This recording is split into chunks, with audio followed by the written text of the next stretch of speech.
si nos puedes guiar a Dios en oración, y el tiempo es tuyo después, Carlos. Gracias. Amado Dios, te damos gracias, Señor, por este día. Gracias por el sustento, Señor. Gracias por mantenernos a salvo de esta pandemia, Señor, que aqueja a todo el mundo. Padre amado, gracias porque en todo momento estás con nosotros. Sí. Rogamos, Padre, porque tú nos guíes, Señor, en esta clase, para que lo que aquí se exponga, Señor, podamos asimilarlo y podamos ponerlo por obra, Señor. Que se haga carne tu palabra en nosotros, Señor. Bendito Dios, bendice a cada uno de mis hermanos, a Cristian, al pastor Carlos, Señor, y a cada uno de aquellos que se encuentran también conectados, Señor, y lejos de nosotros. Tu amor, Señor, es infinito y damos gracias por él, Señor. Ponemos todo, Señor, en tus manos, en el bendito nombre de tu Hijo Jesucristo, Señor. Amén. Amén. Amén. Amén. Muchas gracias. Muchas gracias, Tilio. Permitime compartir pantalla, Cristian, por favor.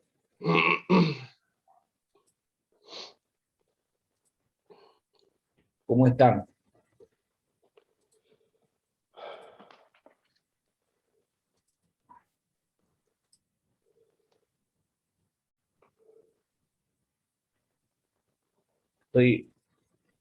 Estoy tratando de ver qué le pasa a mi notebook, porque está muy lerda. No entiendo mucho de eso, así que voy a tener que enviarla a un técnico. Mis hermanos, ¿cómo están? Buenas tardes. A los que no saludé, con algunos ya estuve charlando, así que para mí es un gusto volver a encontrarnos a través de este medio que Dios nos da en su gracia. Mis hermanos queridos, vamos a empezar a descubrir una de las 5 cartas que escribiera el apóstol Juan. Ustedes en el apunte van a encontrar las razones de por qué se sostiene o sostenemos que el autor es precisamente Juan, este tremendo, impactante y emocionante escritor bíblico, hermanos. Este era hermano de Jacobo e hijo de Zebedeo, un Galileo típico, un hombre de acción, y podemos decir un poco violento, ya que Marcos en el capítulo 3, versículo 17, lo va a describir como uno de los Boanerges, que quería decir hijos del trueno, alguien revoltoso, por así decirlo. Tenía determinaciones un poco drásticas y también tenía en su vida algunas preferencias muy particulares. Si alguien no le seguía o pensaba como él quería que piense, tomaba decisiones a veces un poco drásticas. Usted lo va a comprobar ahí en Marcos 9:38. Y si considerásemos lo que dice Lucas capítulo 9, versículo 54, vamos a terminar diciendo que de verdad era un poco violento porque quería hacer descender fuego sobre aquellos que no le habían permitido ciertas cosas. Pero a pesar de todo eso, mis hermanos, fíjese cuánto es el cambio que logra Dios a través de su palabra y a través de su amor. A pesar de todo eso, él fue llamado el apóstol del amor, hermanos, y eso es lo que realmente a mí me impacta de Juan, el cambio que hizo. Esta carta fue escrita desde Éfeso, probablemente alrededor del año 90. Mire, hay quienes, usted va a encontrar comentaristas que no se juegan mucho y dice entre el 90 y el 100 después de Cristo. Ahora, Irineo, que fuera un obispo de la ciudad de Lyon, este fue considerado el más importante adversario del gnosticismo en el siglo II. Nacido en Esmirna, este sostenía que esta carta fue escrita por la invasión de errores doctrinales.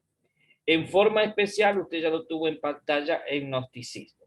El gnosticismo, en su forma primitiva, digamos, usted todo esto lo tiene en el apunte, era o es una doctrina filosófica y religiosa que se va originar allí en el siglo I. Algunos dicen que su primer exponente de esta doctrina o de este pensamiento fue Simón el Mago, allí en Hechos capítulo 8, y que tuvo su auge, digamos, en el siglo II después de Cristo.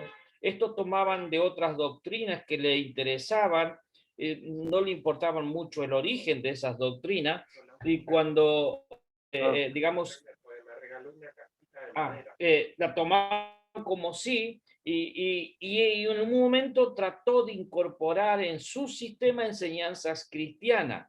Entonces era necesario demostrar que el uso que hacían de algunas enseñanzas estas personas que decían que usaban enseñanzas cristianas, pero al final desvirtuaban el evangelio. Y de acuerdo a lo que se dice, el origen de esta es muy probable que haya surgido de ideas judías, de astrología babilónica, del dualismo persa, de filosofías platónicas, de misterios orientales. Fíjese la mezcolanza de cuestiones que tenían este pensamiento del gnosticismo. El primer maestro, ya lo repito, dicen algunos que fue Simón el Mago, otros maestros de esta enseñanza, usted lo va a tener en el apunte, Menandro, Cerinto, Basílides, y bueno, otros tantos, dice que floreció en Alejandría, y en un momento pretendió ser la interpretación correcta del cristianismo. Y esto era una amenaza seria para la verdadera fe cristiana, y especialmente en 3 puntos básicos, porque tenían, primero, se oponían radicalmente entre lo material y lo espiritual. Decía que Dios no era el creador, sino un ser inferior. En cuanto a la salvación, se oponían a la doctrina cristiana. Decía que la salvación era la liberación del espíritu que se haya aprisionado en el cuerpo humano.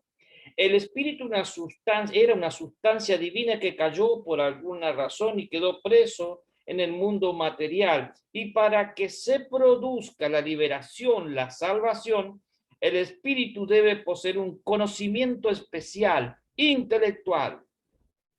Ellos decían que el cuerpo humano no puede ser recipiente de la revelación de Dios. Entonces sostenían que Cristo no puede haber venido en un cuerpo humano, sino en una apariencia corporal. Cristo no era el Mesías, no era Dios, no era perfecto, no era eterno. Mira, hermano, esto no era una versión distinta de la fe cristiana, sino una total negación de la fe cristiana. Estos decían que todo lo material es malo. Entonces hay 2 actitudes que se entran por esta cuestión. Primero el legalismo extremo y después el libertinaje. Y la primera carta de Juan, mis queridos hermanos, va a atacar cara a cara esta idea del gnosticismo. Dice, mire, primera de Juan, capítulo 1, versículo 1 al 4. Usted lo tiene ahí en pantalla. Dice, lo que era desde el principio, lo que hemos visto y oído, dice, lo que hemos oído, lo que hemos visto con nuestros ojos, lo que hemos contemplado y palpado en nuestras manos, tocante al verbo de vida, porque la vida fue manifestada y la hemos visto y testificamos, dice, y os anunciamos la vida eterna, la cual estaba con el Padre y se nos manifestó. Lo que hemos visto y oído, eso os anunciamos para que también vosotros tengáis comunión con nosotros, y nuestra comunión verdaderamente es con el Padre y con su Hijo Jesucristo. Estas cosas os escribimos, dice Juan, para que vuestro gozo sea cumplido. Hermanos, ustedes saben que el tiempo que nosotros tenemos es para dar un pantallazo panorámico de toda la carta. Y aquí tenemos a Juan en su introducción a esta carta, que es preciosa, hermano. Y nos deja algo muy importante en cuanto a la comunión cristiana, porque tenemos que reconocer, mis hermanos, nosotros, que el fundamento doctrinal de toda verdadera comunión es la persona de Jesucristo. Y no podemos tener nosotros verdadera comunión con los que mantienen falsas perspectivas acerca de nuestro Señor. Por eso, en los 2 primeros versículos nos enseña la eternidad de Cristo y la realidad de su encarnación. El mismo que existió desde la eternidad con Dios Padre vino a este mundo como verdadero hombre, hermano.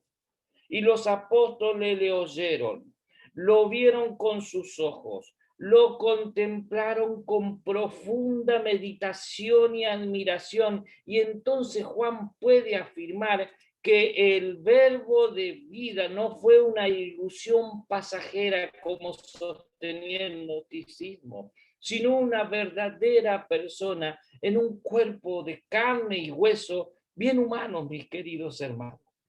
Juan sabía lo que era reclinar su cabeza sobre el seno del Señor, obviamente antes de su muerte y luego en su resurrección, mis hermanos. Después de eso, él tocó sus manos.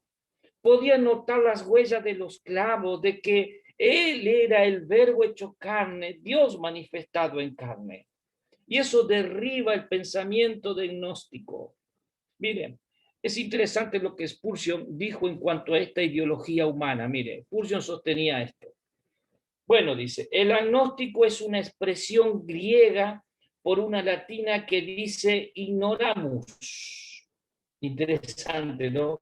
Cuando uno dice, yo no creo en la Biblia porque soy agnóstico, está diciendo en realidad, no creo en la Biblia porque soy un ignorante. Y no lo dice Carlitos Pinto, lo dice Charles Spurgeon. Atilio, levantaste la mano, hermano. Activa el micrófono. Sí, pero si querés terminar el concepto, terminalo y después te hago la pregunta. Dale. Hermano, gracias, Atilio. Creo que el versículo tiene en sí un tremendo compromiso también. Yo voy a ir rápido, hermano, porque quiero terminar esta carta hoy y después contarles por qué. El versículo 3, si usted lo vuelve a leer ahí, de capítulo 1, va a encontrar que dice, lo que hemos visto y oído, eso os anunciamos. Hermano, aquí hay un compromiso, porque nos deja un ejemplo, Juan como apóstol, y Juan representando a todos, porque dice, lo que hemos visto y oído. Dice, ellos, hermanos, no han conservado esta gran noticia que, que contrarrestaba la mala doctrina, no la conservaron como un secreto. Ellos encontraron la base de la comunión en Cristo y lo fueron a anunciar abiertamente. Hermanos, sepamos que todos los que reciben el testimonio de los apóstoles tienen comunión con el Padre y con su Hijo y con todos los creyentes. Y esto es una maravilla espiritual, mis queridos hermanos, que nosotros debemos comunicar a los demás. Hermanos, los pecadores culpables y merecedores del juicio divino luego pueden ser considerados en plena comunión con Dios Padre y con Jesucristo. Pareciera imposible que alguien, hermano, que una persona tan pura como Dios pueda tener comunión con alguien como yo, con tanta impureza, ¿verdad? Y esto, bueno, mis hermanos, es algo que nosotros debemos comunicar y glorificar a Dios por esta maravillosa verdad. Hermanos, cuánto bien ha hecho que el Padre enviase a su Hijo y que nosotros procediéramos al arrepentimiento, creyéramos, depositáramos nuestra fe y así poder nosotros sentirnos parte de la familia de Dios en plena comunión con un Dios tan santo, tan puro, y que nosotros hayamos sido librados de la pena del pecado, hermano, es algo que debemos comunicar para que, como se nos enseñaron, no me acuerdo, en epístolas, en sectas heréticas, ¿se acuerdan que la idea era no ganar un argumento, sino ganar un alma para el cielo? Despoblar el infierno y poblar el cielo. Me quedó ese concepto, hermano, y qué bueno es que nosotros podamos ser buenos comunicadores de este beneficio. Atilio, por favor, ¿querés preguntar algo, hermano? Sí, primero era por lo que habías nombrado de Juan, que era una persona violenta, y yo por lo vivido en experiencia propia, además de lo que hemos estudiado, ¿no? tenía entendido que no es que era violento, sino que era explosivo en su carácter. Juan. Esa era una, como para que vos más o menos explique. Y la otra era con respecto a que no podemos relacionarnos con gente que tiene ideas erróneas con respecto a Cristo, ¿no? A nuestra religión. O sea, no es el hecho de que no nos podemos... A ver, Tirio, Sí, sí. si vamos a Juan, ¿por qué digo que era violento? Porque alguien que no es violento no quiere hacer descender fuego sobre las personas. ¿Se entiende? Ajá. Entonces, había en él cierta actitud violenta y bueno, eso cambió. Te está hablando alguien que fue violento. Así que yo sé que hay a veces en nosotros ciertas actitudes. Segundo, el hecho de que yo no hablo de una relación, digamos, a ver, no podemos tener nosotros concordancia con personas o que desvirtúan a la persona de Jesucristo. Yo no me puedo relacionar, si bien trato de manifestarle a Cristo a los testigos de Jehová, por ejemplo, que pasan seguido por casa, ya no para ganar un argumento, sino para mostrarle a Cristo. Pero no me quedo con ellos ni trato de asistir a sus reuniones para mostrarle a Cristo. No sé si te puedo explicar más o menos cuál es el concepto. Sí, sí, no olvidemos que... Más o menos va por ahí. El tema de mi pregunta básicamente era para que aclares el tema en cuanto a las corrientes que hay hoy día que promocionan el ecumenismo, ¿viste? También. Oye, bueno, en aquel tiempo esto era una realidad, el gnosticismo se había introducido en la iglesia y Juan quiere contrarrestar esa doctrina. Nosotros tenemos que tener mucho cuidado con el ecumenismo. Te digo, mira, hermano, no son cosas que no me están pasando a mí acá en el lugar donde yo estoy. Por ahí tenemos que abrir bien los ojos y tratar de ser buenos consejeros, amorosos consejeros, para no herir y para de última dejar las cosas en manos de Dios y que Dios decida. Pero yo no quiero meter todo en la bolsa y decir somos todos cristianos y salir a levantar pancartas en contra de esto. Yo creo que Dios no me llamó a eso. Mis hermanos, volviendo al tema,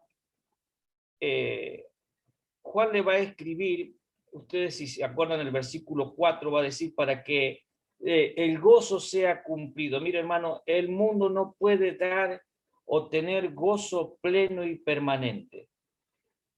Es algo, el versículo 4 de primera de Juan dice, estas cosas os escribo para que vuestro gozo sea cumplido, pleno. Mis queridos hermanos, sabemos que el mundo no nos lo da porque no lo tiene, y si nos lo da es un placer momentáneo, pasajero, porque la clase de gozo que el cristiano o el ser humano necesita solo viene al tener una buena relación, una hermosa comunión con Dios y con el Hijo Jesucristo. Y no será ese gozo, digamos, jamás perturbado por circunstancias terrenales. Ahora, mis hermanos, la verdad que también se nos presenta un obstáculo a superar. Se va a enfrentar o nos va a enfrentar a nosotros a un verdadero dilema. Cada hijo de Dios reconoce esto, que Dios es santo. La misma posibilidad del hombre de tener comunión con Dios es una de las más gloriosas perspectivas que debería tener el ser humano, pero inmediatamente después de eso parece que nuestra esperanza se va a dar contra una pared. Cuando nos enfrentamos a este dilema, fíjese, lo vamos a leer ahora. Este es el mensaje que hemos oído de él y os anunciamos. Dios es luz y no hay ningunas tinieblas en él. Y aquí se nos presenta, mis hermanos, una cuestión, un dilema, digamos, un obstáculo para poder resolver nosotros. Mire, sabemos que Dios es vida, sabemos que Dios es amor y tenemos también que tener siempre presente que Dios es luz. Mire, estas tres cosas van a estar presentes en esta epístola. Cuando Juan dice que Dios es luz, está revelando muchas facetas en cuanto a la persona de Dios. Uno no puede cubrir con nuestra mente la totalidad de los, digamos, de los espectros, de los atributos de Dios. Pero debemos decir esto, hermano, que cuando uno dice que Dios es luz, está diciendo muchísimo. En primer lugar, mire, mi hermano, la luz habla de gloria, de resplandor, de belleza, de las maravillas de Dios. Miren, alguien dijo, contemplando un amanecer, dijo lo siguiente: estoy observando a Dios creando un nuevo día. Y qué emoción es la de estar allí y contemplar a Dios creando un nuevo día.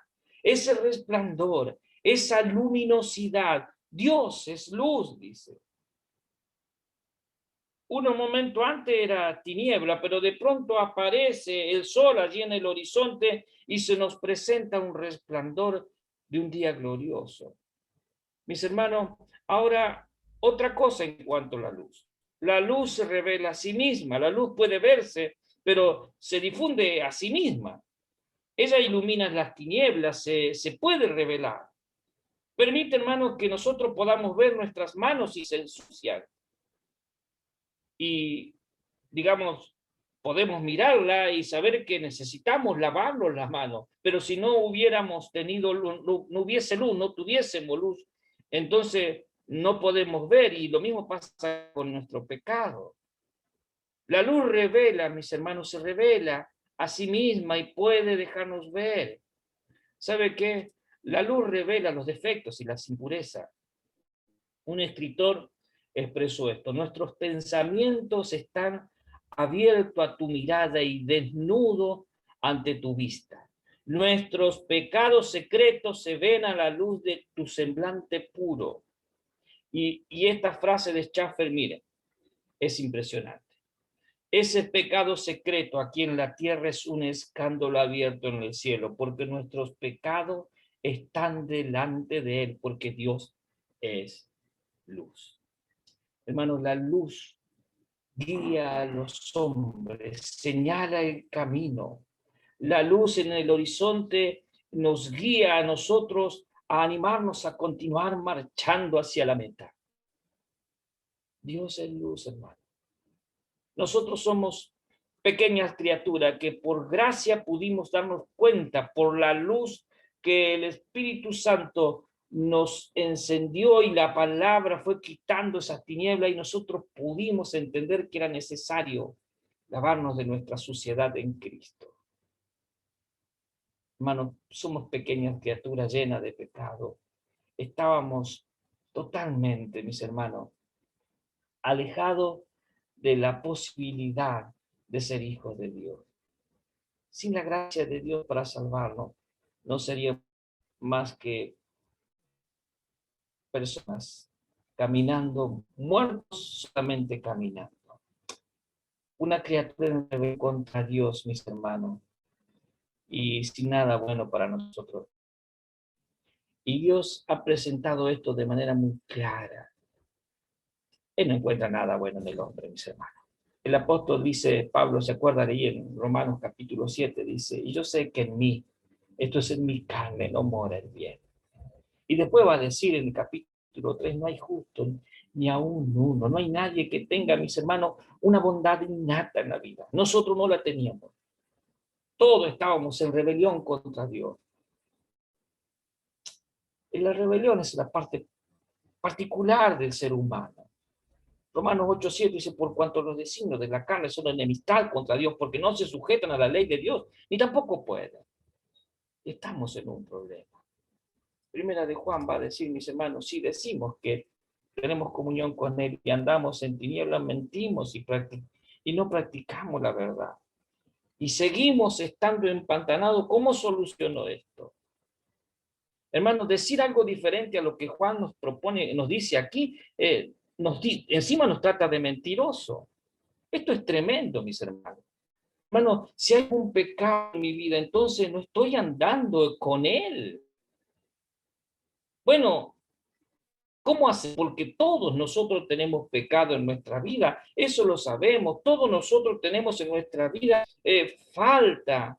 ¿Cómo vamos a andar con Dios de una manera adecuada. Mire lo que dice el versículo 7. Pero si andamos en luz, como Él está en luz, tenemos comunión unos con otros, y la sangre de Jesucristo, mis hermanos, nos limpia de todo pecado. ¿Sabe qué, hermano? El secreto está en andar. No es suficiente concentrarse en la iglesia en cada culto, aunque eso está bien, hermano, es necesario hacerlo, debemos hacerlo. Pero sí es necesario andar constantemente en la luz y de acuerdo a la luz que nos quedó escrita en la palabra, porque ella alumbra nuestros caminos. Mis hermanos, ser cristiano es nuestra mayor bendición, ya que por andar en luz tenemos comunión primero unos con otros. En esa comunión nosotros nos ayudamos, nos alentamos. Pero lo más lindo es que la sangre de Jesucristo nos limpia de esos pecados ocasionales, mis queridos hermanos. Lo judicial ya está arreglado.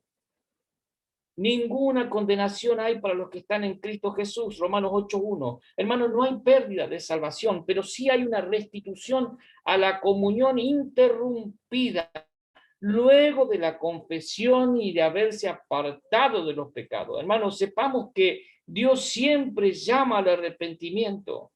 Y arrepentimiento no es solo llorar, mis queridos hermanos, sino cambiar. Dios a sus hijos sigue condicionando, mis queridos hermanos, con Proverbios, capítulo 28, versículo 13, tan conocido. El que encubre sus pecados no prosperará, mas el que los confiesa y se aparta, mis hermanos, alcanza misericordia. A cada uno de los hijos de Dios debería sonarnos, mis hermanos, esa voz de una manera espiritual, la voz de Jesucristo diciéndonos como a la mujer adúltera, ¿se acuerdan? Ni yo te condeno, vete y no peques más. Ahí está la condición. Pero ¿saben qué? Aún en nuestras caídas se nos provee una solución ante el Dios justo. Es lo que va a marcar el capítulo 2, mis hermanos. Ahí lo tiene usted. Hijitos míos, dice, estas cosas os escribo para que no pequéis. No entendamos esto, para que no pequéis. Y si alguno hubiere pecado, abogado tenemos para con el Padre a Jesucristo el justo. Y Él es la propiciación por nuestros pecados, y no solamente por los nuestros, sino también por los de todo el mundo. Y en esto sabemos nosotros que le conocemos, si guardamos sus mandamientos. El que dice, yo le conozco, y no guarda sus mandamientos, el tal es mentiroso, y la verdad no está en él. Pero el que guarda su palabra, en este verdaderamente el amor de Dios se ha perfeccionado. Por eso sabemos que estamos con Él. El que dice que permanece en Él, debe andar como Él anduvo. Hermanos, esta es la provisión divina, llena de gracia en caso de fracasar. Juan se dirige tiernamente a todos los salvados y establece la regla de Dios diciendo, no pequéis. Esta es la voluntad de Dios desde la creación para el ser humano, pero reconociendo, hermano, nuestra caída naturaleza o nuestra imposibilidad ante esto. Se acuerda que somos polvo y nos provee la solución en caso de las caídas. Y esa solución es nuestro abogado Jesucristo el justo, quien va a cumplir, hermano, este ministerio tan precioso. Él se encarga, mis hermanos, de restaurar esa comunión que se interrumpe por el pecado. Ese pecado que no confesamos. Hermanos, ¿sabe qué? No sé si ya lo dije, pero solemos decir aquí en la tierra que todo lo que tenemos es de Dios, ¿verdad? Bueno, yo no tengo casa, por ejemplo, bueno, lo que tengamos. Nuestros hijos no son nuestros, son de Dios. Nuestros bienes no son nuestros, son de Dios, aunque los administramos. ¿Sabe lo único que tenemos nuestro en esta tierra? El pecado no confesado. Y en vez de sernos un beneficio, es un mal que nos encorva y nos hace andar con la mirada hacia abajo cuando tenemos que tener los ojos arriba, puesto en Jesús, el autor y consumador de la fe. Mis hermanos, el Señor siempre busca llevarnos al punto de la confesión y abandono de eso que daña a un Dios santo y justo. Hermanos, recordemos que nuestro abogado es ante el Padre, porque más allá de nuestras acciones pecaminosas, Dios sigue siendo nuestro Padre. El pecado quebranta, obviamente, la comunión, pero nunca va a quebrantar la relación filial. Hermano, nuestro abogado Jesucristo, el justo, ese quien cuando alguien señala el pecado de uno de sus salvados, entre los cuales me encuentro, él mostrando las marcas de su obra consumada en el Calvario, nos le va a decir, carga esto a mi cuenta. Porque no solo es nuestro abogado, sino también la propiciación por nuestros pecados, que con su muerte sustitutoria nos libra de la culpa de nuestros pecados y eliminó, hermano, toda barrera posible a la comunión, ya que Dios muestra, mis hermanos, su misericordia por nuestras miserables vidas, porque Cristo satisfizo la demanda divina de justicia. Y los demás versículos del capítulo 2 nos van a llevar a consideraciones sobre el mandamiento antiguo. Se acuerda que es una distinción en el creyente, porque se trata del amor. Pues fue una enseñanza de Jesucristo a sus discípulos estando aquí en la tierra, el amarse unos a otros. Esto lo hizo desde el comienzo de su ministerio terrenal. Y como los gnósticos estaban siempre jactándose de sus enseñanzas porque parecían siempre nuevas, modernas, sucede ahora. Parece que el modernismo atrae más que las enseñanzas escriturales, hermano. Pablo va a llamar a sus lectores a que prueben todo si está de acuerdo a la enseñanza que dejara Jesucristo en la tierra. Eso que había sido oído desde el principio, dice Juan. Siempre, hermanos, siempre, mis queridos hermanos, siempre se corre el peligro cuando se anda a la deriva pensando entre lo moderno y lo que parece tan antiguo. Siempre se corre cierto peligro cuando se anda a la deriva y alejado de lo que era en el principio. ¿Y en el principio qué era? El verbo, mis hermanos. Aparte de ser un mandamiento antiguo, esto de amarnos y de amar, en un sentido también es algo nuevo porque es algo que en aquel tiempo se lo podían ver entre los creyentes. Yo no sé si ustedes lo leyeron. Dicen que los cristianos eran llevados al circo romano ahí para ser devorados por las fieras, ¿se acuerdan?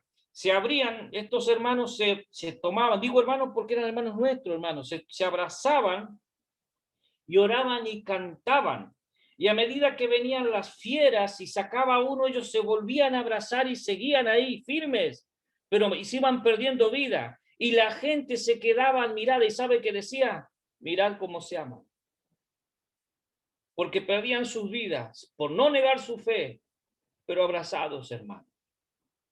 Y esto a mí me da piel de gallina, porque muchas veces en estos tiempos no estamos viviendo esta clase de persecución, al menos nosotros en Sudamérica, mis hermanos, pero tampoco esta clase de manifestación de amor. ¿Y por qué era nuevo? Porque ese amor se estaba manifestando en los creyentes de ese tiempo, hermano, y claro que Dios quiere que se manifieste ahora también. Jesucristo sí personificó el amor, Él lo vivió, pero ahora estos cristianos que antes estaban tal vez en el paganismo, que vivían llenos de odio, compitiendo entre judíos y gentiles, controlados por las pasiones, ahora encarnaban la gran ley del amor en sus propias vidas. Por eso va a aclarar esto para disipar cualquier duda, mis hermanos, en ese versículo 2, versículo 9, el capítulo 2, versículo 9. El que dice que está en luz y aborrece a su hermano, mis hermanos, todavía está en tinieblas. Mis queridos hermanos, andar en luz es estar en Jesucristo, y cualquiera, mis hermanos, quien sea que carece de amor para aquellos humanos falibles, pero perteneciente a la familia de Dios, aún todavía está en tinieblas. Hermanos, por amor al tiempo, pasemos ahora a avanzar un poquito en el capítulo 3 de esta preciosa carta. Obviamente, hermanos, van quedando cosas atrás que quisiéramos tratarlas, pero usted me entiende, ¿verdad? Dice, Juan capítulo 3, desde el versículo 4 al 10, todo aquel que comete pecado infringe también la ley, pues el pecado es infracción de la ley. Y sabéis que Él apareció para quitar nuestro pecado, no hay pecado en Él. Todo aquel que permanece en Él no peca. Todo aquel que peca no le ha visto ni le ha conocido. Hijito, nadie os engañe. El que hace justicia es justo como Él es justo. El que practica el pecado es del diablo, porque el diablo peca desde el principio. Y para esto apareció el Hijo de Dios, para deshacer las obras del diablo. Todo aquel que es nacido de Dios no practica el pecado, porque la simiente de Dios permanece en él y no puede pecar, porque es nacido de Dios. En esto se manifiestan los hijos de Dios y los hijos del diablo. Todo aquel que no hace justicia y que no ama a su hermano no es de Dios. Hermano, va a dar razones por las cuales Jesús vino y murió. Primero, para quitar el pecado. Hermano, usted va a encontrar en el capítulo 1, versículo 9 y en el capítulo 2, versículo 2, al pecado señalado como la maldad, como manifestación de la propia naturaleza humana. Pero aquí pecado, acá en el capítulo 3, versículo 4, está señalando al pecado como la rebelión. Mire, una forma literal tendríamos que decir que es aquello que es cierto, que significa sí una rebelión, pero va a decir uno que vive y continua y habitualmente pecado, entonces infringe la ley. Está en incumplimiento, en transgresión, viola, quebranta la ley. Mis hermanos, el pecado es básicamente un asunto de la voluntad. Cuando uno peca es que está haciendo nuestra voluntad y no la de Dios, entonces obviamente es rebelión a Dios. Eso es lo que quiere decir aquí, que todo rebelde que decía seguir siempre su voluntad está pecando. Todo aquel que comete pecado, es decir, el que continúa cometiendo pecado, que vive en el pecado, infringe también la ley. Es decir, que Dios ha presentado, hermanos, ciertas leyes. A ver, Dios dijo, no cometerás adulterio. Bueno, eso es lo que quiere decir aquí. Si un adúltero sigue en ese estado, mis queridos hermanos, está infringiendo la ley. Dice, todo aquel que comete pecado infringe también la ley, pues el pecado es infracción de la ley, dice Juan 3:4, 1 Juan 4. O sea que Dios ha sido el que ha dado la ley para que podamos saber, podamos darnos cuenta que somos pecadores. Eso es verdad. El ser humano sabe lo que Dios está requiriendo, porque el ser humano lo sabe, hermanos. Si no, Romanos capítulo 1, capítulo 2 está mal escrito. Este es el propósito de la ley, mis hermanos. La ley nunca fue dada para salvar, sino que ha sido dada para revelar al hombre que en realidad es un pecador. Y el versículo 5 de este capítulo 3 va a decir, y sabéis que Él apareció para quitar nuestro pecado y no hay pecado en Él. Hermanos, otra vez volvemos a este ser tan maravilloso al cual amamos, y porque Él obviamente nos amó primero, pero hermanos, el Señor Jesucristo solamente Él puede quitar el pecado. Él vino con ese propósito. ¿Se acuerda lo que dijo Juan el Bautista? Aquí el Cordero de Dios que quita el pecado del mundo. Él llevó en sí mismo el castigo del pecado. Y aquí Juan en esta epístola va a señalar que Él quita la práctica del pecado en la vida del creyente. Él es sin pecado, lo mismo que la ofrenda o el sacrificio que Él ofreció por ese pecado. Hermano, Él quita la culpa del pecado y provee el poder para librarlo a uno del hábito de pecar. Porque más me enamoro de Cristo, menos quiero ofender a Dios. El hábito, esa continuidad en el pecado. Juan va a decir en el versículo 6, todo aquel que permanece en él no peca. Hermano, es difícil para mí permanecer en él constantemente, pero sé que más cerquita de Dios, menos pecado en mi vida. Más amo a Cristo, más me deleito en su persona, más medito en él, más entro a querer conocerle, mis hermanos. Más quiero estar recostado en su pecho como Juan. Menos le ofendo.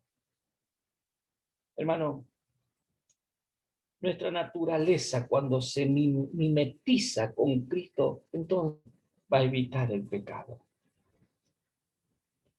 El apóstol Pablo va a decir, aquello que quiero hacer no lo hago. Esa nueva naturaleza no quiere andar de acuerdo con la vieja naturaleza de pecado. Si uno es hijo de Dios, mis hermanos, no se va a poner nunca de acuerdo con el pecado, va a tratar de evitarlo. El creyente que permanece en Cristo no practica el pecado. No quiere decir que accidentalmente, mis hermanos, a veces no cometamos. Pero la idea es que no puede vivir una vida pecaminosa. Mira, hermano, lo mismo le ocurrió al hijo pródigo. ¿Se acuerdan? Se fue lejos de la casa del padre. Se quiso comer la comida de los cerdos y se metió a cuidar cerdos, mis hermanos. Pero solamente él se dio cuenta que no era un lugar adecuado para él. ¿Saben qué, mi hermano? Solo los cerdos o los puercos viven en la posibilidad. Los hijos de Dios no viven así. La luz que habita en nuestras vidas, mis queridos, nos va a revelar lo inadecuado para nuestras vidas y nos va a hacer volver a la casa del Padre. Y una vez que estemos allí, mis hermanos, ¿sabe qué? No vamos a querer volver a ensuciarnos. Porque el Padre se encarga, mis queridos, de cambiarnos la ropa. Algunos utilizan la parábola del hijo pródigo, permítanme, mis hermanos, para predicar el evangelio, y yo sé que Dios se vale muchas veces de estas palabras que los predicadores utilizamos para salvar alma. Él es soberano, mis queridos. Él puede convencer de pecado, justicia y juicio. Si Dios habló a través de un burro, mire si no va a hablar a veces a través de nosotros que emitimos palabras. Pero creo que le está hablando a un hijo que se va lejos de la casa del padre. Porque dice un hijo. Mis hermanos, cuando los hijos nos vamos lejos, cuando los hijos nos ensuciamos, cuando los hijos tenemos olor a cerdo, pero decidimos pegar la vuelta al padre. Mire, el hijo pródigo dice que volvió en sí. A ver, las notas musicales en clave de fa son do, re, mi, fa, sol, la, si. Fíjese, tocó todas las otras notas hasta llegar al si. Ninguna le sonó bien, mis hermanos. Y qué bueno es que haya vuelto en sí, porque volvió a la casa del padre. Y el padre no, mire, un hijo contumaz y rebelde debía ser apedreado. Y el padre va y lo abraza con su cuerpo para que ese hijo no reciba las piedras. En todo caso, las reciba él en su cuerpo. Usted piense en nosotros, mis hermanos. Yo me fui lejos de la casa del padre. El padre corrió y me abrazó con su amor en Cristo, quien sufrió el castigo de mi paz sobre él. Por su llaga yo fui curado. Y me volvió a su casa. Y no le importó mi fealdad, mi suciedad. No, al contrario, tiene poder suficiente para quitarla. Manda a sus sirvientes para que nos vuelvan a poner en la posición de hijo, mis queridos, porque es allí donde debemos estar. Hagamos una pregunta entonces en este tiempo. ¿Cómo está mi vida ante Dios? Es el hábito, es el pecado un hábito, y no estoy hablando de pecado grosero, mis hermanos, sino cosas que a veces tenemos que cambiar. Yo soy, ustedes saben, yo era, y por ahí lo soy también, muy enojón. Me irritan a veces ciertas cuestiones y tengo una reacción un poco, digamos así, espontánea, y por ahí meto, como decimos en Argentina, la pata, porque actúo en impulso. No ya violento, no con golpes, porque no sería, no estaría en el ministerio, pero a veces me apuro a hablar y de una forma inadecuada, o hablaba y ahora estoy tratando de hace mucho tiempo, hermano, corregirme. Y eso es pecado, hermano, y Dios lo quiere cambiar. Eso tiene olor a cerdo también, olor a chancho. ¿Se entiende? A veces hay pecaditos, como decía Schaffer, lo que aquí en la tierra a veces es un pecadito, allí en el cielo es un escándalo, hermano, y ofende la santidad de Dios.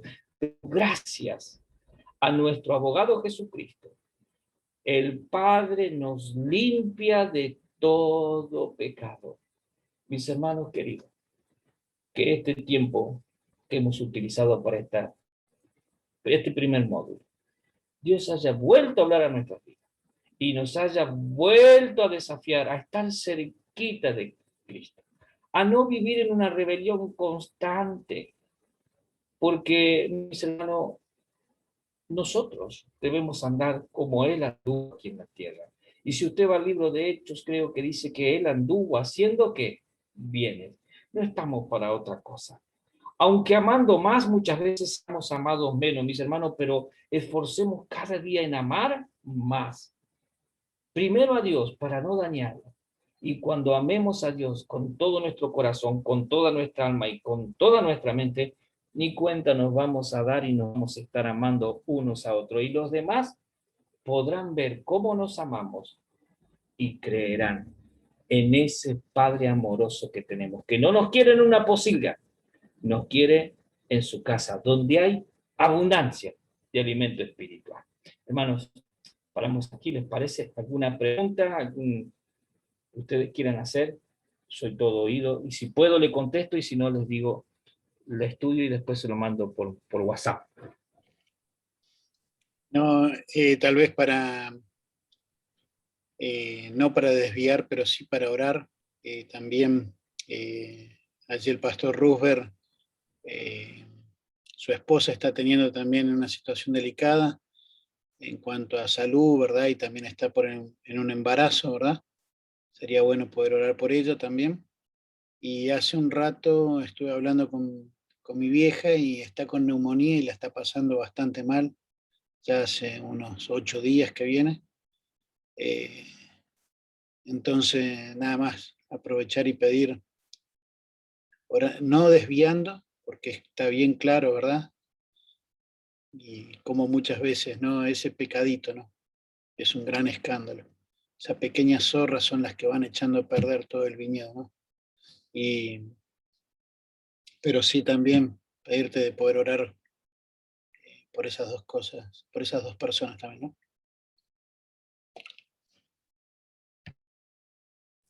Parece, hermano, que Jorge, no sé quién otro puede ser que nos tomemos, miren, nos quedan 5 minutos.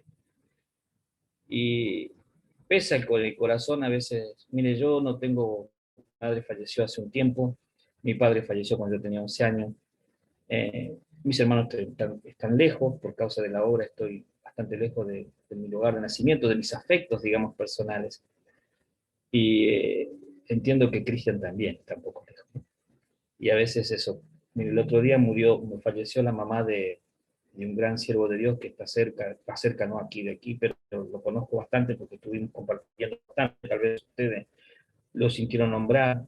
Él es de Venezuela, Alden Nieves. Falleció su madre y él está aquí en Argentina y no pudo viajar. Y eso es duro, hermano. Es muy duro. Dios no nos hace insensible ante esa situación. Así que vamos a orar, ¿les parece? Hermano Jorge, no sé quién otro hermano está conectado, ¿nos ve? Cristian, si querés orar, ocupémonos de orar por estas situaciones.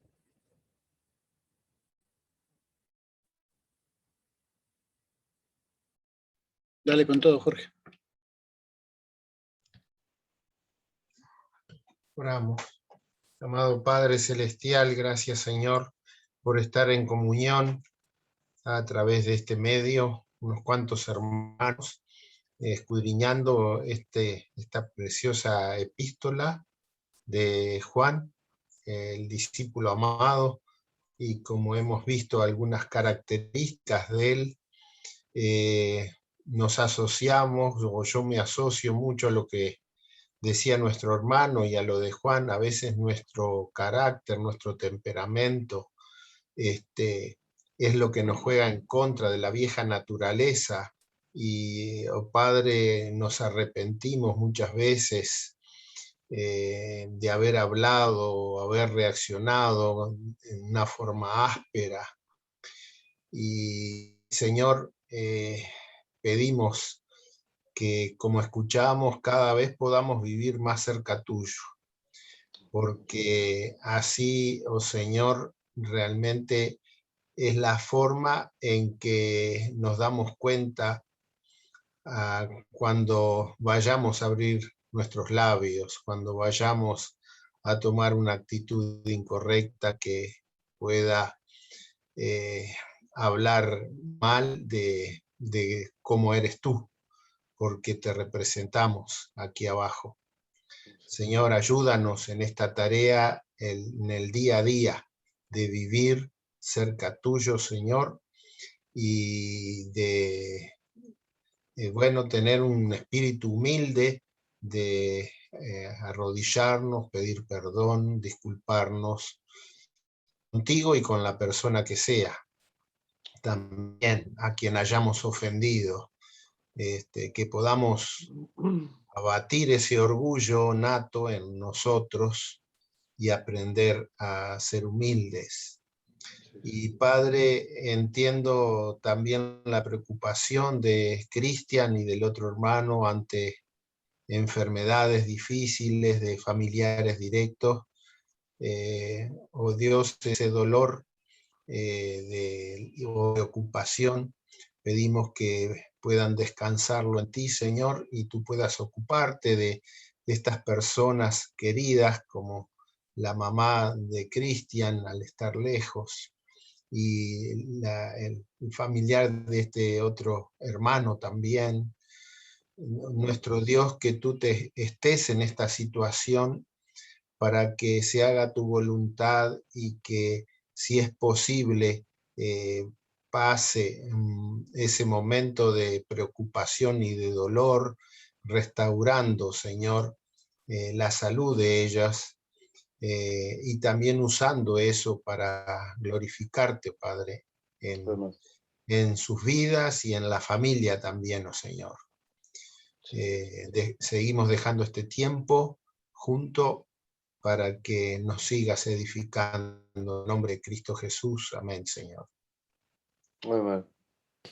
Amén. Muchísimas gracias, Jorge. Y gracias, Carlos, por esta primera parte. Yo tengo I57. Entonces sería a las I7, ¿no? A las I7, no hagan como hice yo la vez pasada, que me pasé 2 minutos ahí. Sí, nos vemos a las I7 y estamos en contacto y en las órdenes. Vamos. Bueno, antes de que arranquemos con la segunda parte, les voy a dar yo un pequeño anuncio y después Carlos también quiere compartirnos algo y después nos metemos de lleno en la segunda parte, ¿sí? Quería invitarles a los que puedan, ¿verdad?, a conectarse, y los que no, bueno, que puedan estar orando. A partir de mañana vamos a estar teniendo hasta el día sábado una conferencia que es bajo el lema de Aviva el fuego del don de Dios. Sabemos, ¿verdad?, que en los últimos tiempos mucho se va a enfriar, ¿verdad? Pero debemos. Ahí volví a entrar.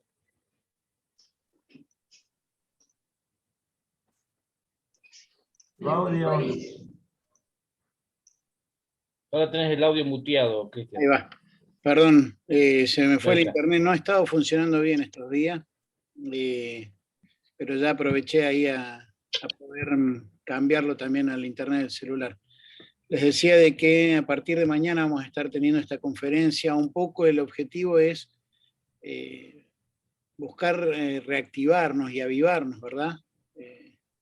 No de avivarnos en el mal sentido de la palabra, sino de volver a tener esa pasión, ¿verdad?, por las cosas del Señor, ¿verdad? Sé que ha costado, por lo menos en muchos lugares, ¿verdad?, el volver a congregarnos. La gente se ha enfriado y sabemos que es parte es parte de lo que también va a pasar. El amor de muchos se va a enfriar, pero bueno, es un poco el objetivo de la conferencia. Van a estar hermanos de Costa Rica, de México, de Ecuador, ¿verdad?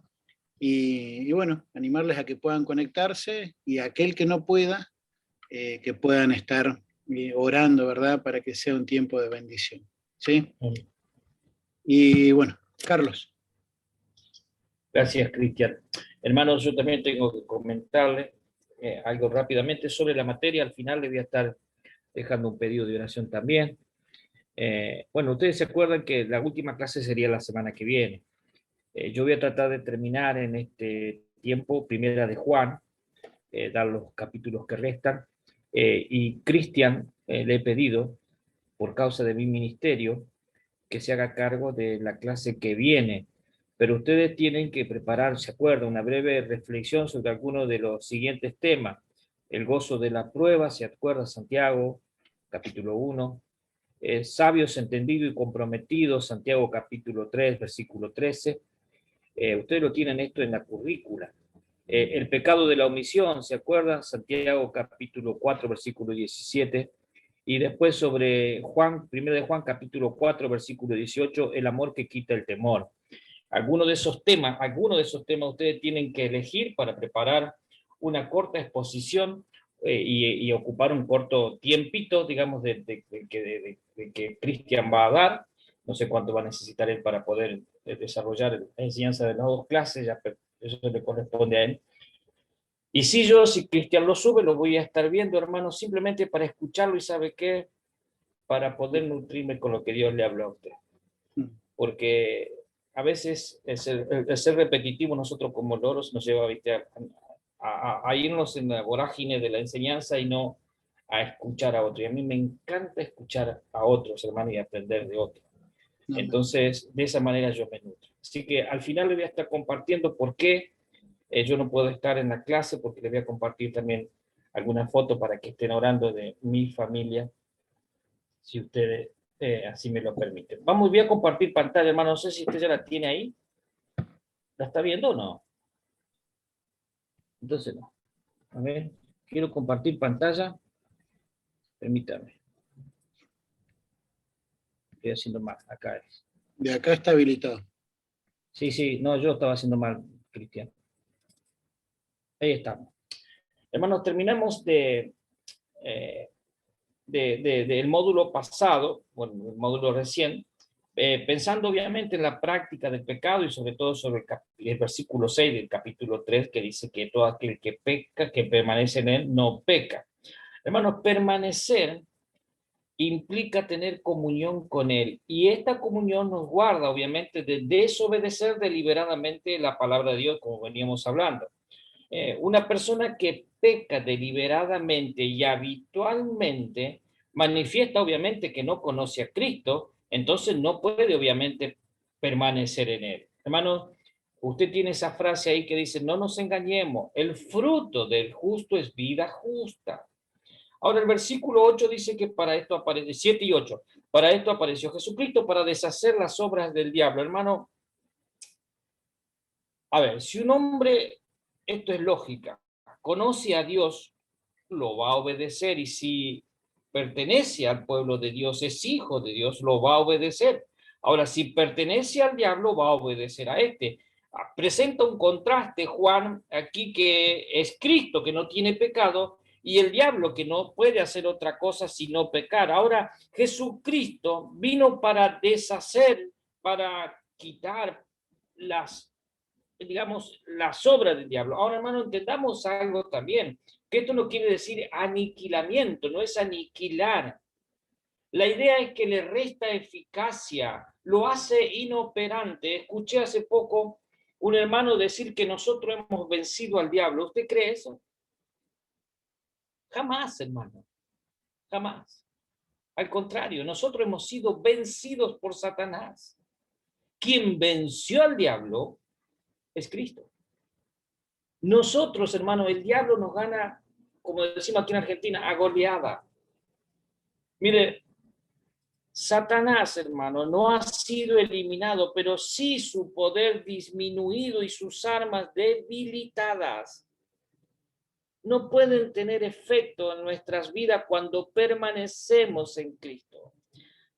Mire ese texto. Así que dice, por cuanto los hijos participaron de carne y sangre, él también, Cristo, participó de lo mismo, para destruir por medio de la muerte el que tenía el imperio de la muerte. Usted se acuerda, el profeta escribe, muerte, yo seré tu muerte.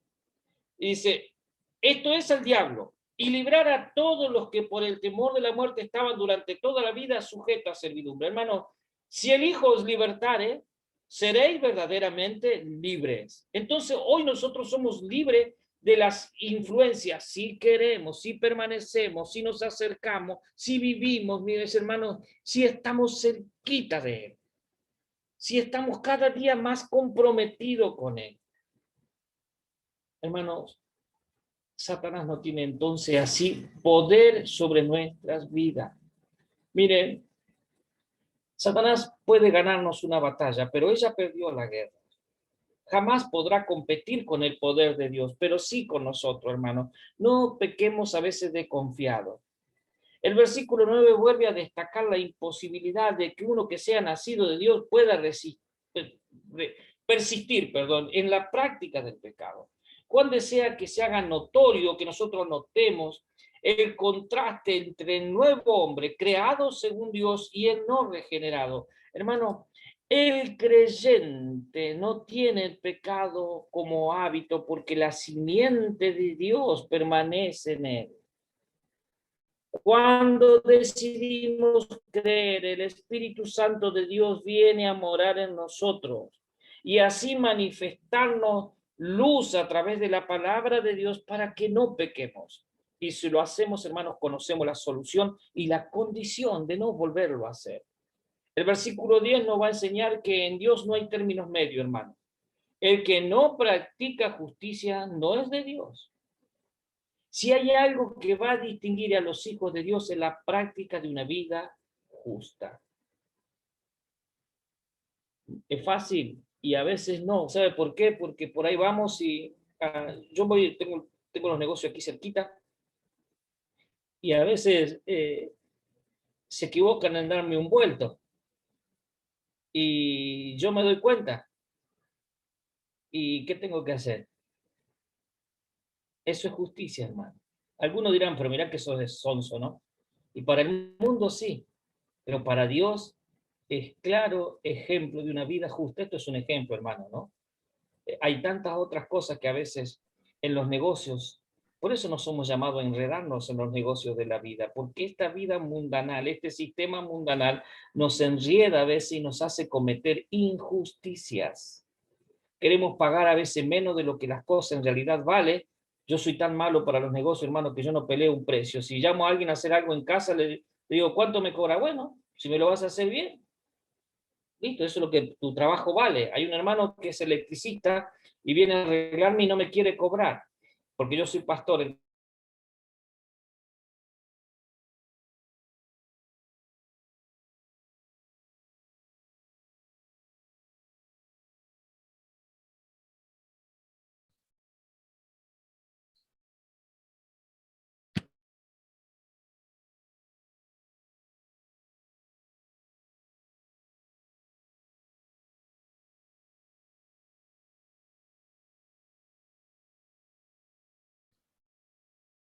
Del incrédulo.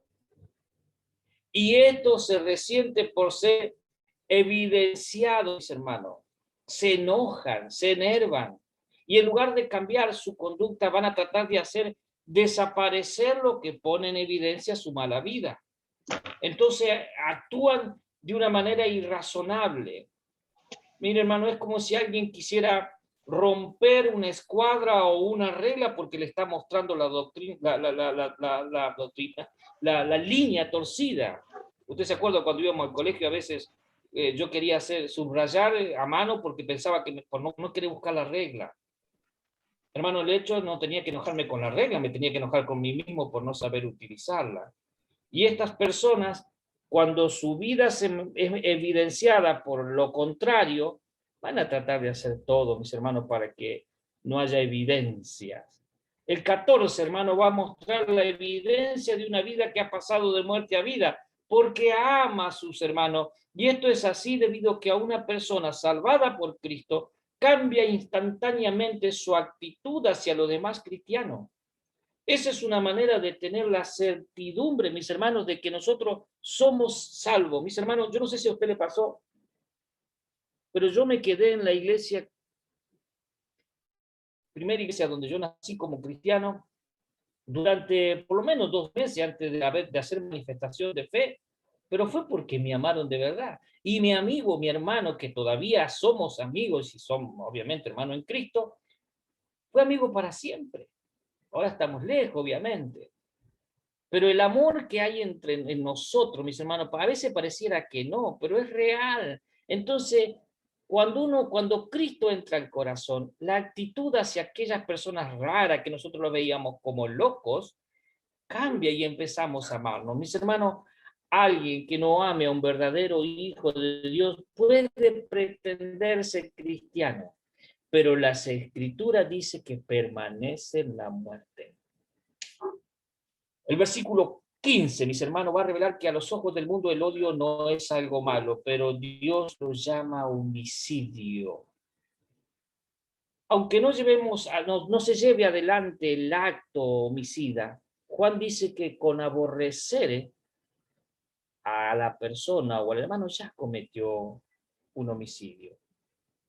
Y dice que ninguno de estos tiene vida eterna permanente.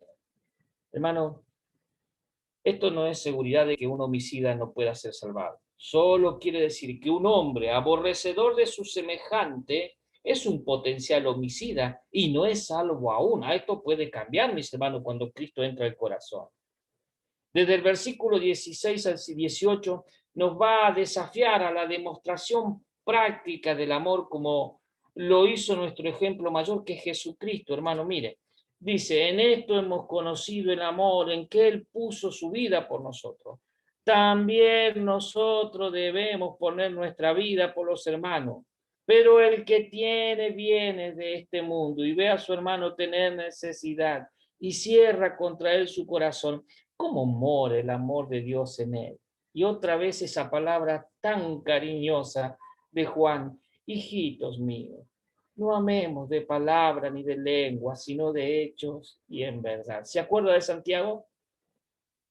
Capítulo 2, versículo 12. Así habla, así hacer. Mis hermanos, en Jesucristo el amor se hizo visible en la cruz del Calvario, favoreciendo obviamente, potencialmente a toda la humanidad y efectivamente a los que arrepentidos reconocimos esa obra en lugar nuestro. Y entonces estos arrepentidos deben tener sus vidas como un continuo favor en beneficio de los demás creyentes. Y que deberíamos estar dispuestos a dar aún nuestras vidas, el ejemplo que dimos recién, si fuese necesario por ella. Y el 18 nos muestra que no es cuestión de utilizar términos afectuosos, mis hermanos, ni tampoco adulaciones o términos que halagan, y mucho menos, mis hermanos, expresiones mentirosas. Hermanos, este amor se debe manifestar en expresiones reales de bondad y es algo que debe ser genuino, libre de la falsedad. Mire, mi hermano, le voy a poner algo que usted tal vez conozca por ahí, ¿no es cierto? ¿Lo conoce? A ese pajarito, mire. El cristiano es llamado a librarse del complejo del hornerito que hace todo con el pico. ¿No cree que es algo necesario, mis hermanos? Debo avanzar, hermano, para seguir compartiendo sobre esto. Usted se habrá dado cuenta que la carta de Juan repite y repite los temas de la luz, el amor, la verdad. Todo está entretejido en toda esta carta, que no es larga, tiene 5 capítulos.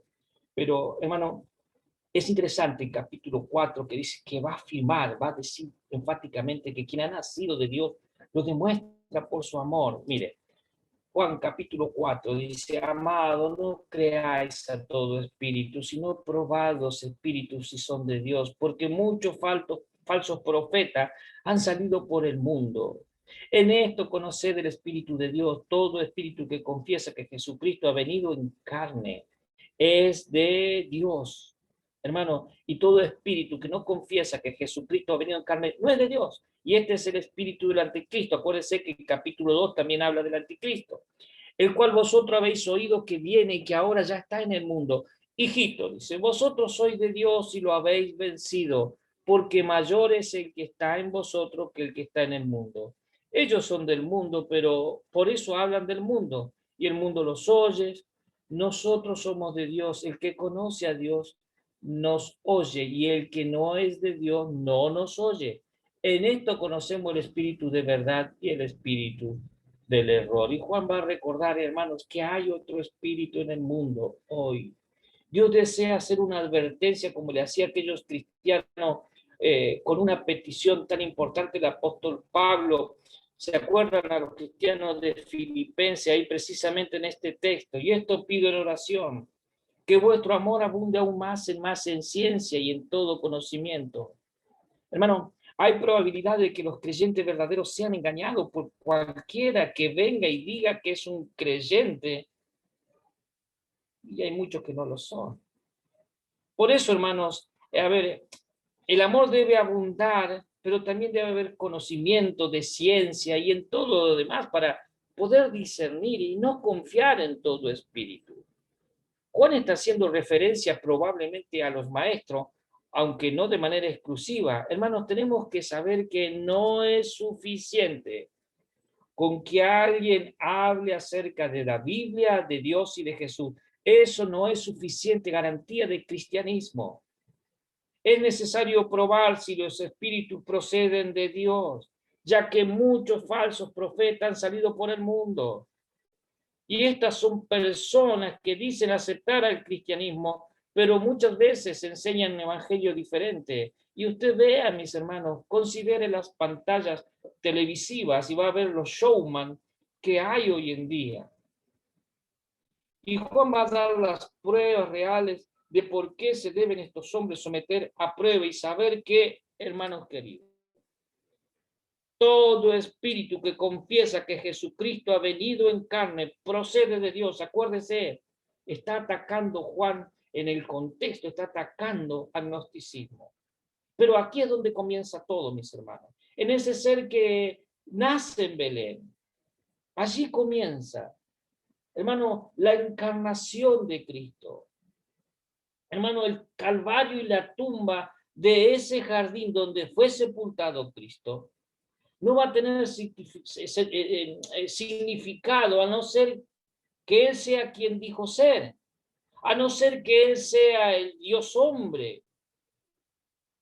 Y a ver, la forma que nosotros podemos identificar a un profeta falso es que éste en verdad va a negar y renegar la deidad de Jesucristo. Mire, a Jesucristo se lo debe confesar y en esa confesión se le debe reconocer como el Cristo encarnado, pero también en esa palabra, esa confesión, significa someterse a Él como Señor de la propia vida de uno mismo. Hermanos, el Espíritu de Dios llama a los hombres a reconocer a Jesucristo como Señor y encomendar su vida a Él debido a que el Espíritu Santo siempre busca glorificar a Jesucristo, no al hombre. Hoy tenemos tanto que dicen descendió el Espíritu Santo y empiezan a decir alaba, calla la masima y tantas otras cosas que no son inentendibles. Mis queridos, ese no es el Espíritu de Dios. Discúlpeme si alguno ofendo, pero tengo que ser sincero. El Espíritu de Dios es ordenado, no de desorden, donde la gente se cae porque alguien los toca y empieza a ver gente más, supongo, más golpeada que salvada. Y se van calmando sus emociones, mis queridos, pero no cambiando sus convicciones. Mire, hermano, todo espíritu que no lleva gloria a Jesucristo, que hace lo contrario, no procede de Dios. Y aquí se va a producir la tercera mención del anticristo. Usted sabe que Juan es el único escritor que menciona al anticristo y lo va a mencionar en este epístola. Y se ocupa de darnos la clave para detectar a los falsos maestros. Hermano, estos no confiesan al Jesús descrito anteriormente. Por el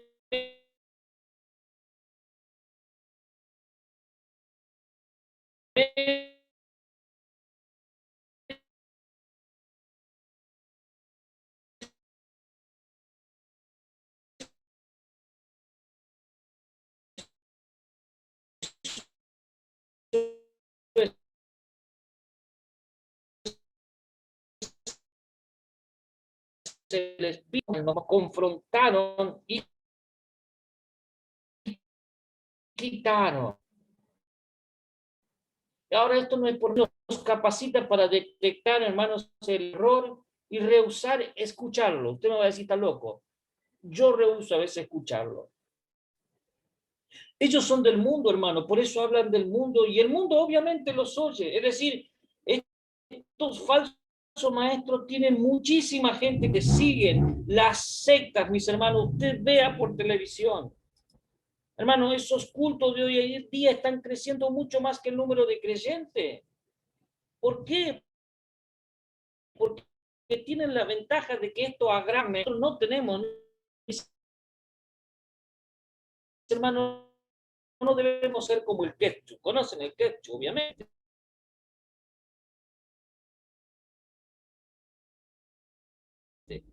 No es así. No interesa si son miles las personas que forman nuestra iglesia local.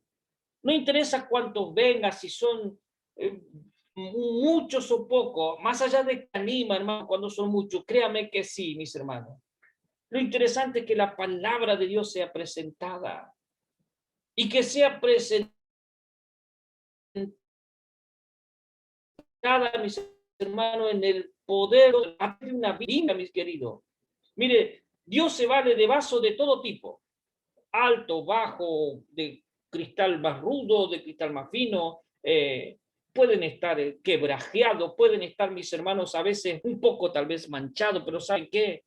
Nunca pueden estar sucios. Dios puede utilizar cualquier vaso, menos un vaso sucio. Mis hermanos,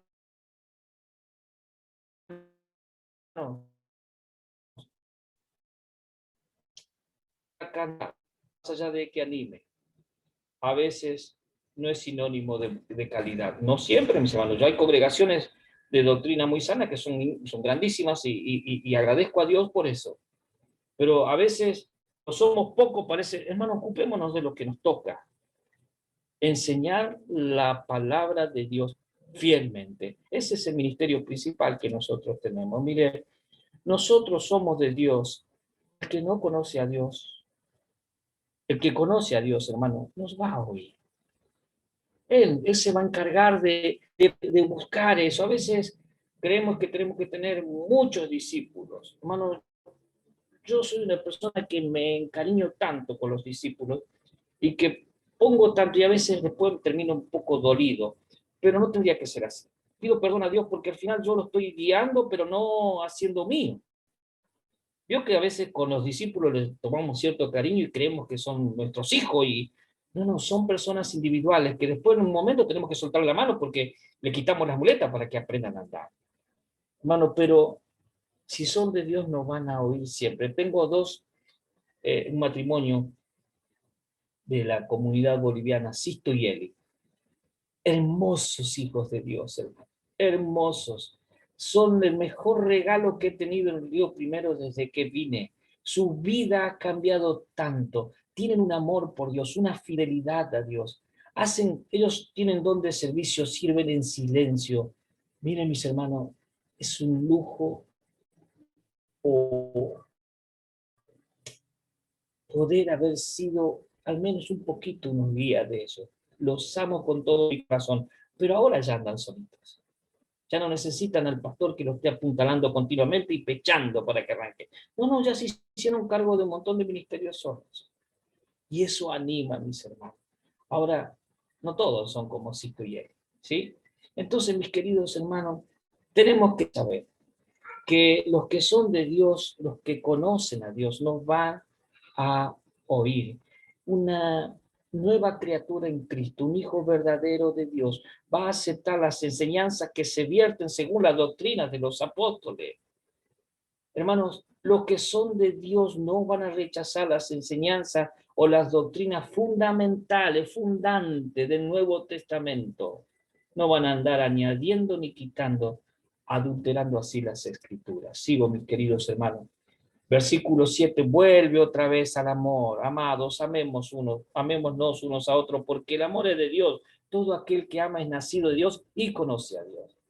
Hermano, luego de haber recibido esta advertencia en cuanto a los falsos maestros que no tienen, hermanos, que ser amados, mis queridos, los falsos maestros cometen un pecado terrible.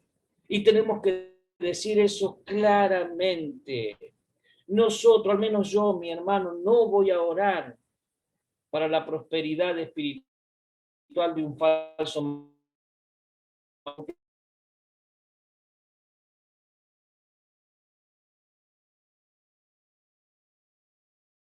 Es como que ya tuviera mucho para que Dios me dé sabiduría, pero veía que están cerrados. La soberbia cerró su corazón a la verdad de la palabra. Hermano, los falsos maestros son hijos del diablo e instrumentos utilizados por él. Ocupemos nuestro tiempo orando por el pueblo de Dios, por ese pecador perdido que se va de la casa del Padre, mis queridos, para que vuelva a los brazos del pastor, para que vuelva a Cristo. A eso sí nosotros debemos ir a buscarlo, presentarle la palabra a él, y va a ver que él sí va a regresar a Cristo. Ya te doy a Tilio, por favor. Hermano, habiendo dado una advertencia en contra de estos falsos maestros, que al menos por mí, mis hermanos, deben ser considerados.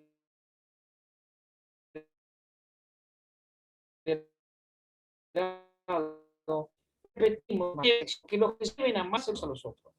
Y debemos tener cuidado de notar lo que está hablando aquí, mis hermanos, cuando Juan dice amor. La palabra amor aquí no es cero. ¿Se acuerdan? No se está hablando aquí del sexo, hermano. El amor al cual se está refiriendo Juan es el amor que conocemos nosotros como el amor ágape.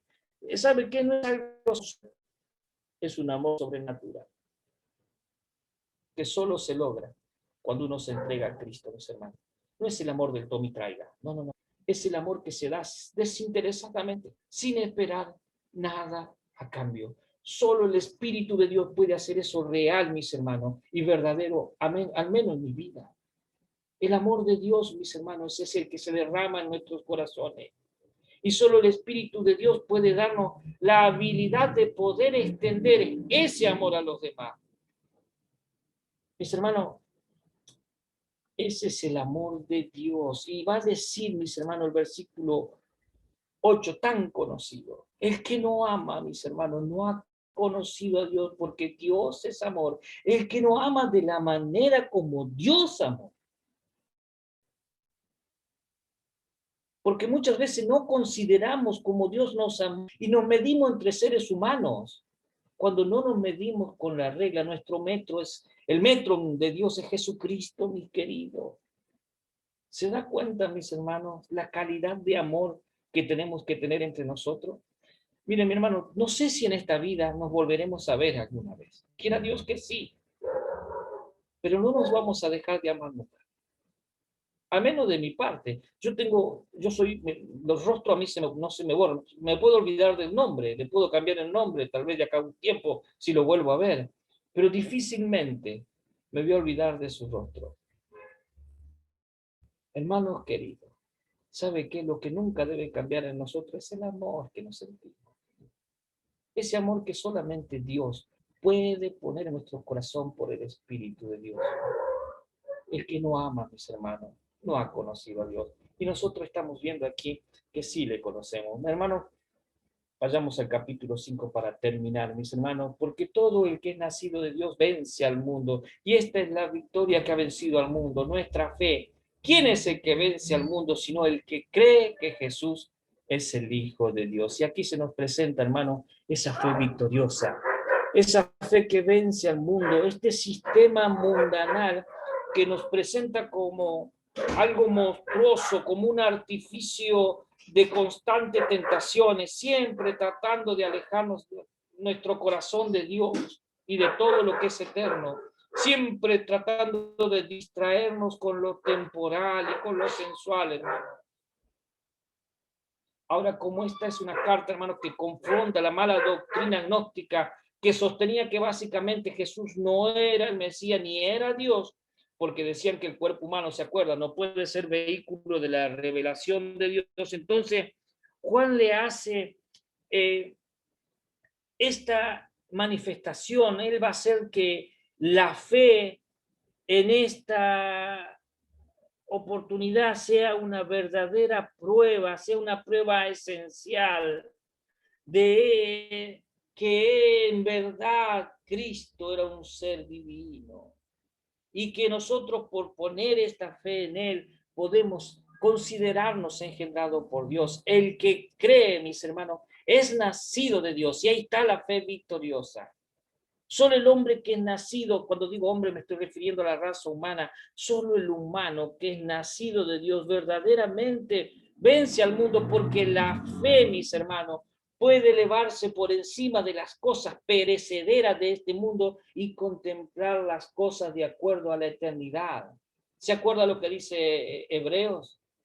La fe es pues la fe, la certeza de lo que se espera, y qué más, la convicción de lo que no se ve. Hermano, esa tiene que ser nuestra fe. Bienaventurados los que no vieron y creyeron. Y nosotros estamos ahí, no le vimos a él.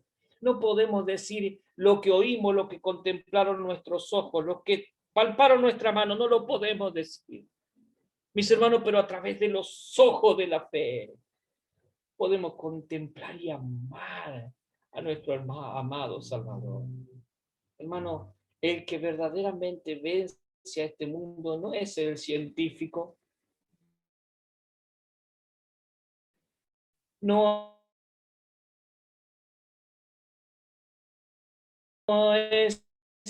son los que aman la ciencia, los que vence al mundo, es el creyente sencillo, quien se da cuenta que las cosas que se ven son temporales y lo que no se ve,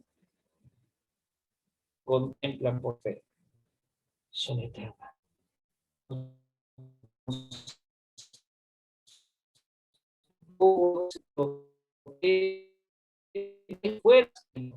¿Quién es el que vence al mundo? Jesús es el de Dios. Primero Juan 5:5. Parece tremenda nuestra persona que vencen al